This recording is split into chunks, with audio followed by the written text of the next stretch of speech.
Bonjour, bonjour. Aujourd'hui, on va parler de ce qui change quand on va à l'université. Je t'invite à regarder la vidéo jusqu'à la fin si tu te poses encore des questions avant de commencer ton année scolaire. Alors là, on va parler du coup des questions les plus fréquemment posées concernant le sujet de l'université. En premier lieu, je vais vous parler de l'environnement, tout ce qui va changer, les petites nouveautés, les petites surprises.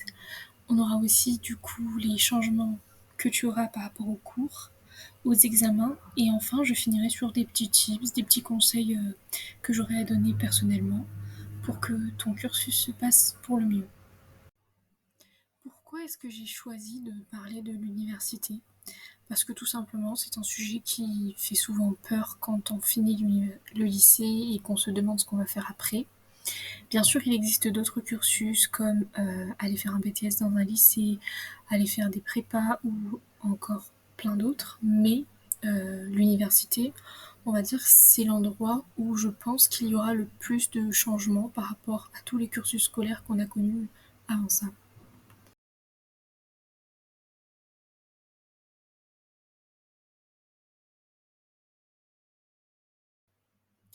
Tout d'abord, l'université, c'est la plupart du temps beaucoup plus grand que le lycée ou le collège.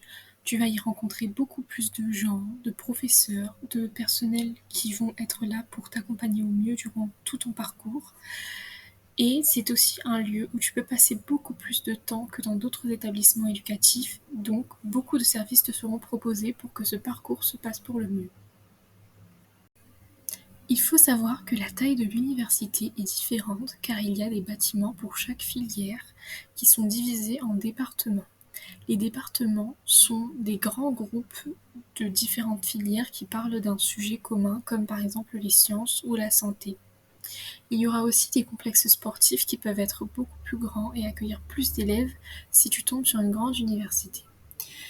Ensuite, on aura de grandes salles de cours qui peuvent aller jusqu'à une capacité de 500 personnes ou plus. Ces grandes salles sont les amphithéâtres qui sont destinés à faire des cours en théorie. On aura aussi des petites salles comme au lycée ou au collège qui accueillent 20 à 30 personnes, mais ces salles-là sont généralement utilisées pour tout ce qui est travaux pratiques, exercices et travaux de groupe.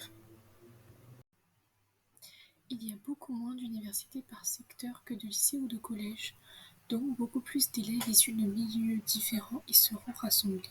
Tu pourras alors te retrouver avec des classes qui ont des centaines de personnes si ce sont des filières très prisées comme STAPS ou bien le droit. Comme différents services proposés à l'université, tu auras des activités hors temps de cours, des ateliers optionnels tels que du chant ou de la guitare, un médecin ou une infirmière qui vont te proposer du coup de te soigner si c'est urgent ou si tu n'as pas de couverture sociale, également une cafétéria qui fera un service matin, midi et parfois le soir pour notamment ceux qui vivent au Crous. Également la possibilité de t'inscrire à des cours qui n'entreront pas dans ta moyenne générale, comme par exemple des cours de langue.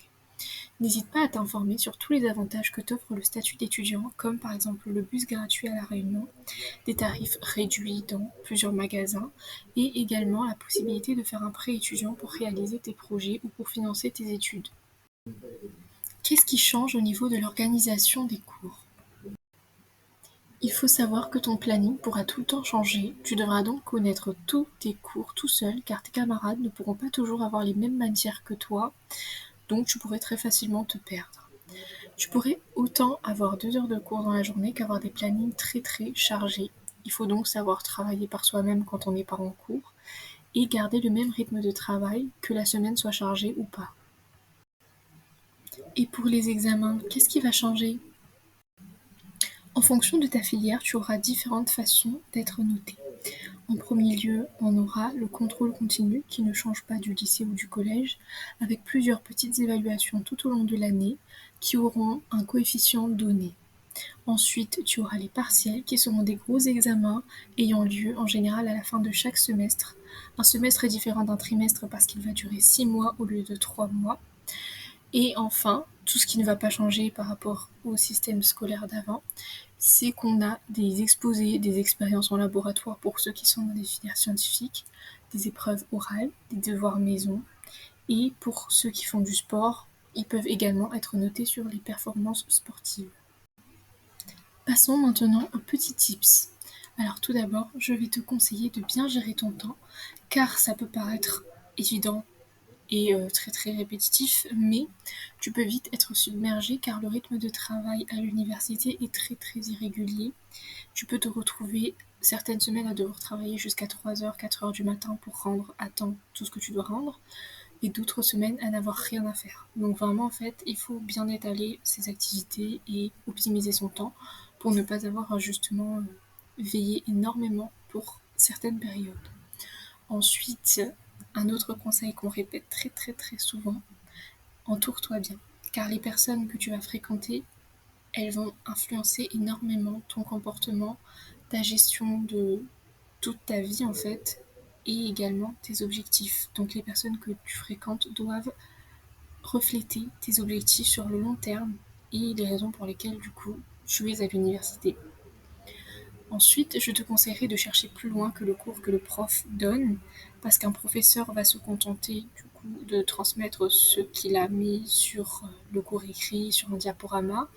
Ce n'est pas le cas de tous les professeurs, mais il faut se préparer au pire. Donc, toujours chercher à approfondir le cours, faire des recherches dessus, lire les bibliographies qui sont données. Je ne l'ai pas fait personnellement, mais ça peut paraître très très utile. Après, ce n'est pas un échec scolaire si on ne le fait pas. C'est juste que ça peut améliorer tes résultats.